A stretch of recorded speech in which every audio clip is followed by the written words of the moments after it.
What is happening, everybody? Josh here from Spawn Fly Fish. We're going to do another one of our trip prep videos. We've done these for coastal cutthroat. We've done these for rockfish and the jetty. Time to do it for tuna. So, a lot of questions this week pertaining to the gear, what I did in preparation. First and foremost, shout out to Nick Clayton. He has been extremely helpful in this process. He spends more time on the water than anybody I know chasing albacore on the fly. Learned a lot from him and was able to execute. So, you've seen the photos of us catching these fish. What did we do to prepare? And this doesn't want to be one of those videos where you go out a couple times, you have a bunch of success, and now you're the expert. But the reality of it is, here at Spawn Fly Fish, we have the luxury of having a bunch of different products. So when I went out, I had 3 different branded rods, 3 different branded reels. I had different fly lines. So I was able to test out all of these different applications. And for those of you that are going to go out, usually you don't get to go out multiple times. I've been out 4 times for albacore this year. If you have one shot, this is what I would bring. So first and foremost, this is an intense fishery. And by intense, I mean bloody. You need a pair of bibs.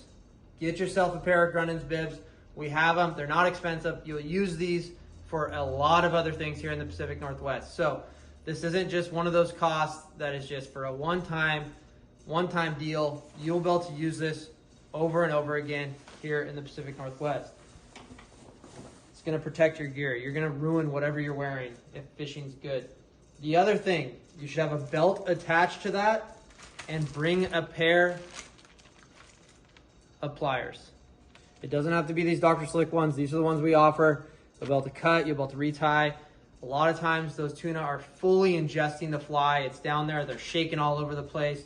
Need something to kill them.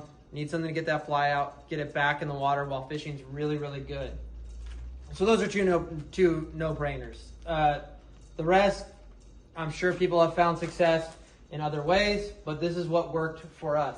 If I was to go back out again, they're very easy to catch trolling, first and foremost. We hooked a bunch of fish trolling. We lost a lot of fish trolling. We landed more fish stripping flies than we did trolling flies.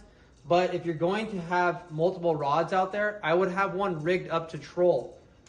These bangers from Rainey's were banging. What we would do differently is we would be very particular on the fly line that you troll. So we had several fly lines break out there, and they just weren't designed for big game species. So have a fly line that's designed for big game species. I'll go over one here in a second.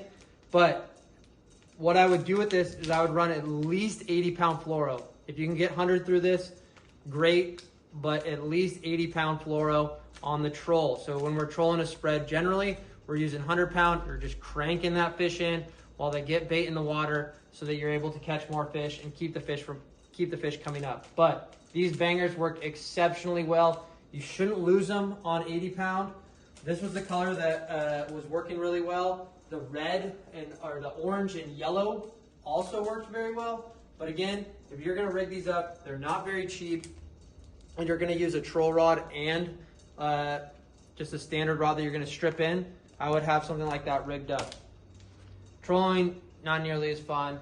It's cool, but you don't really get a feel to take. So the other thing that you will also likely need to have, because not all of these boats are designed to be fly fished out of, is a stripping basket. So the video of us stripping the flies in, this is going to be super important. You put it on the outside of your waders. It has a belt so you can attach your pliers to it and just start stripping that fly line like crazy. It'll keep it off the deck, because when I say this is a kind of a crazy fishery, intense fishery, there's going to be other people, the likelihood of there being other people on the deck fishing with either a live bait or a jig is very high. So, or they're cranking one in on the troll.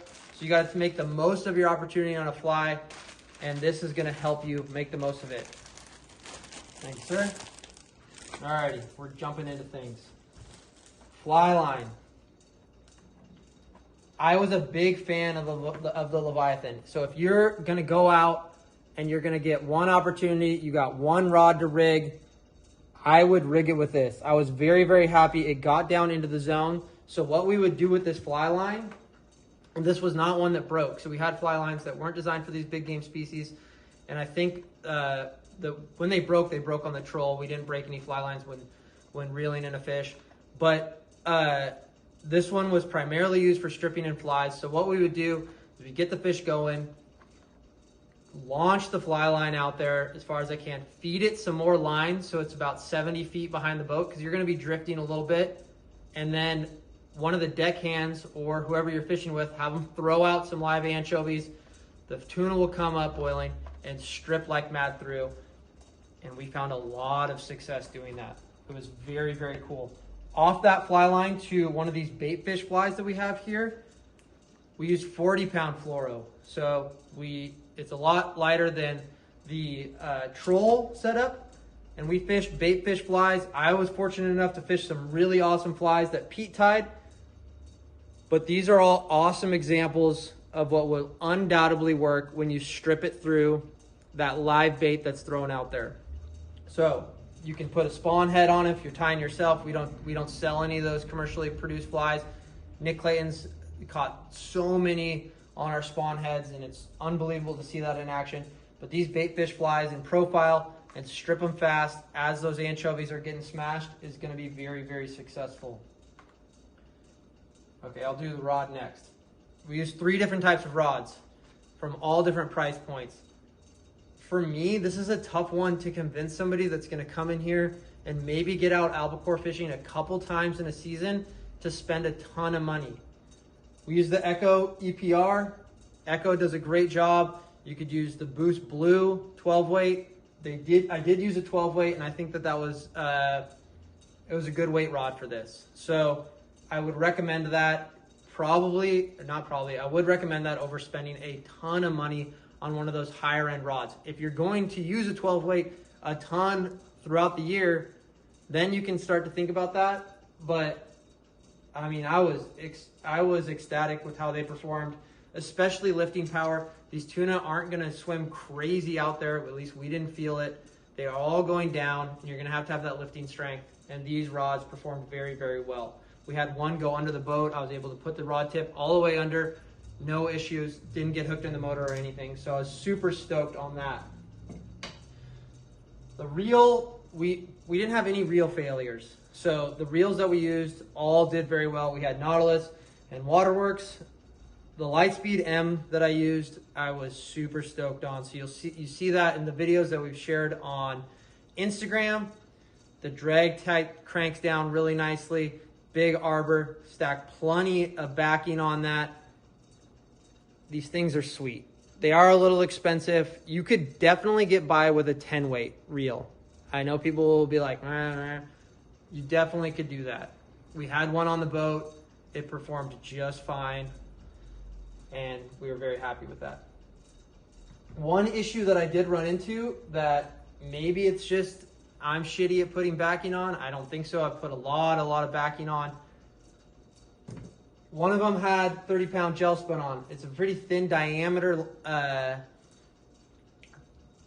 don't know, Dacron? It's not Dacron, but it's pretty thin in diameter. So maybe it was how I laid it down, but these fish are swimming down, and when they're in the backing and you're going to lift, what happened with the super thin diameter 30-pound is it dug into the rest of the backing, and it had a moment of panic. It didn't end up being super problematic. We're able to strip it out, but moving forward, I'm going to go higher in pound on the backing. So I got 80 here.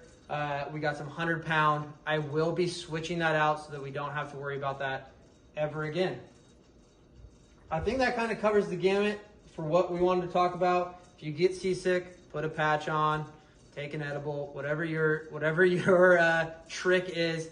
The seas are kind of rough sometimes. We were out there for phenomenal weather.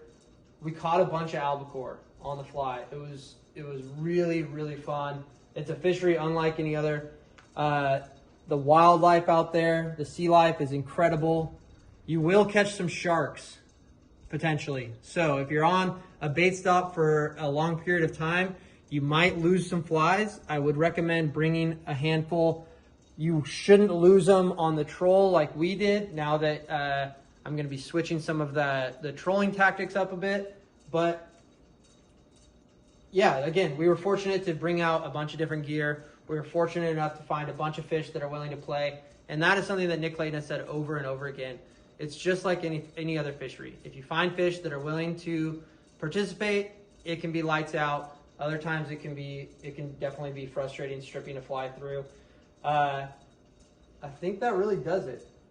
If you have questions, which I'm sure people will continue to have questions, leave them in the comments section below. I will do my best to answer them. We're here in Albacore. There's tuna trips out of this city almost every day, July into October. And if you're going out to fish for them, put a fly rod on the boat. It is so much fun. They fight like crazy hard. They'll scream line out. The take is insane. We had enough opportunities where I could look over at somebody and be like, hey, film this. I'm going to catch one. Hopefully it's like that for you. Shop spawn. All this is available here at the fly shop. We hope you get out and chase albacore, and we hope you found this video helpful. Hit like, hit subscribe, and go catch some tuna.